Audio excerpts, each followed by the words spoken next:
Oh man, we went Wasn't it? camping. Right. Dude, that wasn't the first time we were hanging out in the park once and What we about were that? jamming with A friends. Bistro de Paris. Yeah, well, cause I have another band called Honeythorns, and he was doing his own thing too. So we had shows together before we became a band. We were performing in the same venue and that kind of thing. But we also, we all hung around and we were jamming. But we went camping. I think that's when our band started, because we were out in the woods and there was nothing to do besides kayak and play our instruments. So Dance. it was, and the birds. There were just so many birds tweeting all morning, and I think that It's kind really of inspiring. made us want to play music together, because 'Cause we were- wrote 2 songs that weekend. Weekend. And then we played a show at Bistro de Paris that was a little bit more official. And we went by a name called Wizard Trolls, and it was still like a side project for me still at the time. But it went really well, and it eventually, one of the experiences like that eventually wanted me to take our group more seriously and change our name to... We changed our name to Red Crescent Moon, like, actually our friend who just passed away this last week,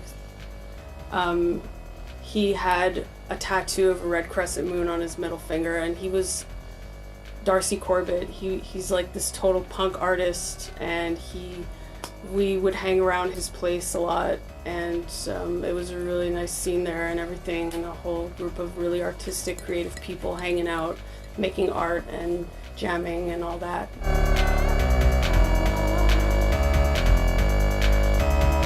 Oh, damn. I've been playing music since I'm a little baby. I was singing when I was little, like 3 years old. I played the flute and the xylophone, and then after that I found this guitar in the garbage. It was like, had like 2 strings on it.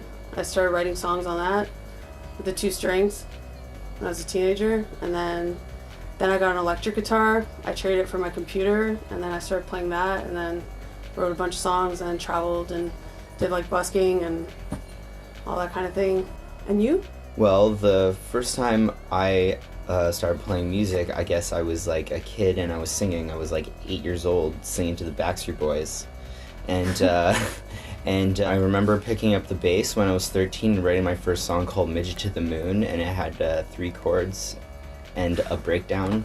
There was always a guy, I was playing a show when I was like 14 at this place called Linko, and this guy was always in front going, "Midget to the moon!" And then by the time I was 16, I was making my own music, and then by the time I was like 20, I had an idea of I wanted to do something that was more like what I wanted to do, and I've been doing it now for like what seems like 8 years now.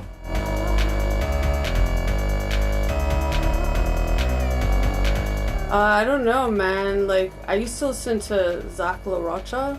I used to listen to rap a lot, and then I listened to Marilyn Manson. Also, I really like Coco Rossi. They're a big influence. And like a lot of grunge music from the 90s, and then MGMT. I don't know, there's a lot of bands I like, but I don't know, like, you mean in my vocal style, like how I do it? I don't know, I just do it in my own style, I guess. And then it's like subconscious influence from different genres. I'm gonna name, like, I remember putting on Vivisect by Skinny Puppy and like blasting it like really late at night, and that was the first time I ever heard guitar in an electronic song, and I melted, and I was like, whoa. And when I found out that I could make electronic music using instruments, I kind of was like, wow, the discovery for me, a synthesizer, that like changed my world. And I never knew that all those bands that I was listening to when I was a kid, like Aqua, they were using synthesizers, you know. And when I started the instrumentals of like rap music went alongside. I was listening to Sum 41, so I was listening to like Tupac and Eminem and Sum 41, and I love the keys of Cradle of Filth. I remember hearing Nymphetamine for the first time and hearing that dun dun dun dun dun dun dun dun, and I'm just like, oh, you know, it all just kind of built up over the years of like what appealed to me, you know. So trying to put into a mush, trying to turn into a mush, and it's like whatever it is, it is.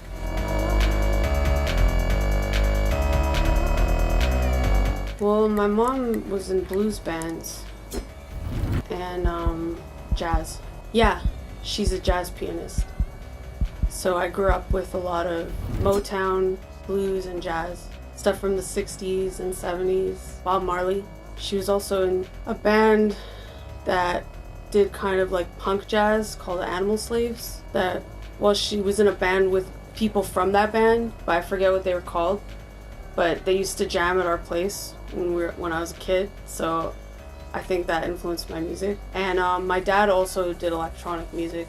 It was like computer music, like Fruity Loops. That's what I would say. So it was like we did a lot of sampling together and stuff, put out a few CDs and a lot of different musical genres around, you know? And for me, I remember like my mom listened to Carlos Santana, Depeche Mode, Aerosmith. I think that's a pretty wide range of music, so I even found a Seal record once in her collection. Yeah, I think it was always a very wide range of music that she was getting me into. And it was totally inadvertently. She was just like blasting it, singing it, and I was like, what's that? And then like going into her collection and figuring it out on my own.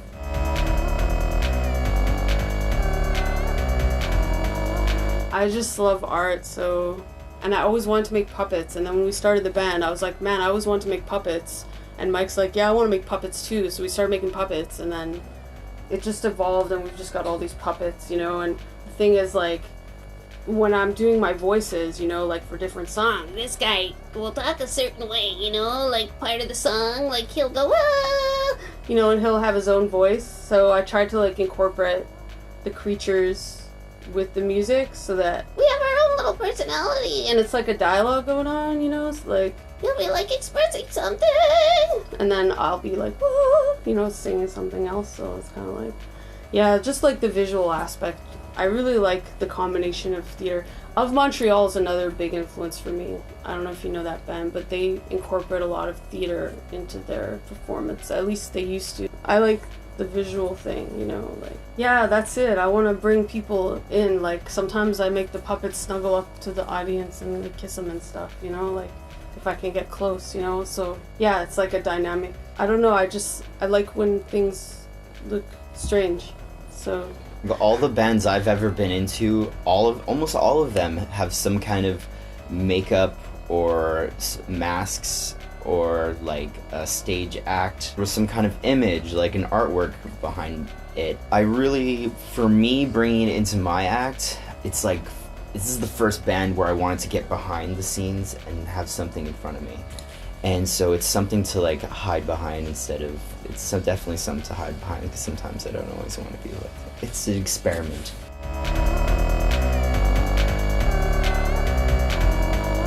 Damn, we've had some issues with sound, and we've had some problems with sound. There was never like a really bad experience, but I do remember like times when we didn't have certain equipment and then like the sound got really screwed up. That happens.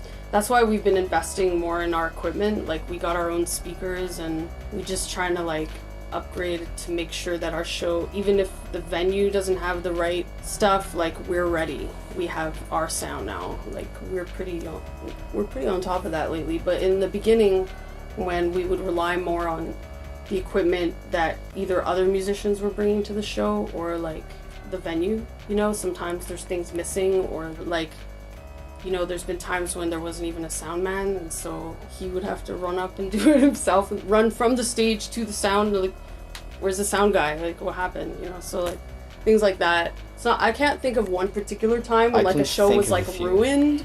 I could think of 2 times. The first show I ever played doing my first industrial electronic thing was at Fatale, and this is at Death House, and to figure out how to hook up my equipment in a punk venue, not to mention that like I have to put my pedals on the ground, and when I get on stage the whole stage is soaked in beer and sweat and shit, and I'm like laying down my sweaters that's getting soaked up and putting my fucking pedals on it.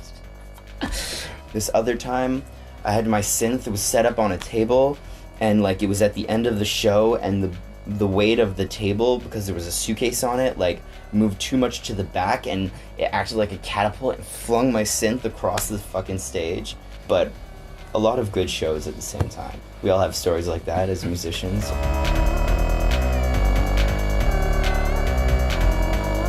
What are we bringing? I think it's just entertainment, really. I really like, and shocking people. Like, some people thought, like, we played at, I'm not gonna say the name, but, and the owner there was, like, really spooked out by us. She's was freaked out that, like, there was this girl singing through a puppet. Yeah, sometimes people are weirded out by, like, the visuals, you know, like the strange puppets and masks, and I think it's because it's new to but them. that's kind of, you know, like, it's good for people to see that, so it doesn't bother me if they're weirded out. Some people like our music, and some people like what we're doing, and it's not everybody's taste, and that's okay. In a way, I like how it tests their tolerance, you know?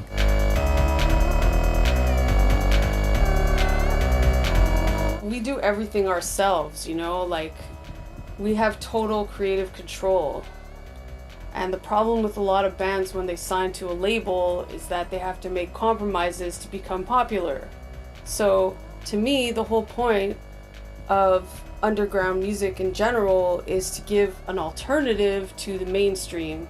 So, but the problem is it's hard to make a living as a musician, and a lot of the times you have to pay to play even, and you know, all the equipment and upgrading that you need to do, it's a struggle if you stay small. So there's always this like compromising going on between, you know, a lot of musicians who feel like they have to become popular to make a career from their music, so they don't have to rely on like a 9-to-5 job and have like no energy left for their creativity, you know, versus signing away or selling out and trying to like be a people pleaser and, you know, become more conformist and try to like have this like polished thing going on. But as a result, you're kind of compromising the creative experimental aspects of making something new to contribute to culture, which I think lasts a long time. You know, like bands that contribute to culture and affect change will last longer, even if they may have a cult following that can last longer than some band that was popular for a few months. It depends the label. You know, like, there's a lot of good independent labels. I liked how, like, our EP that we just did was really, like, DIY. Everyone who listened to it really liked it, and then I've had stuff that was recorded and major produced. It sounded like it could have been on the radio, and it just didn't do the same effect that I wanted it to. And I think it's because I recorded it in the rawness of how I did it in such simple way. I wanted it to be like what you would see if you were going to a show or something like that, you know?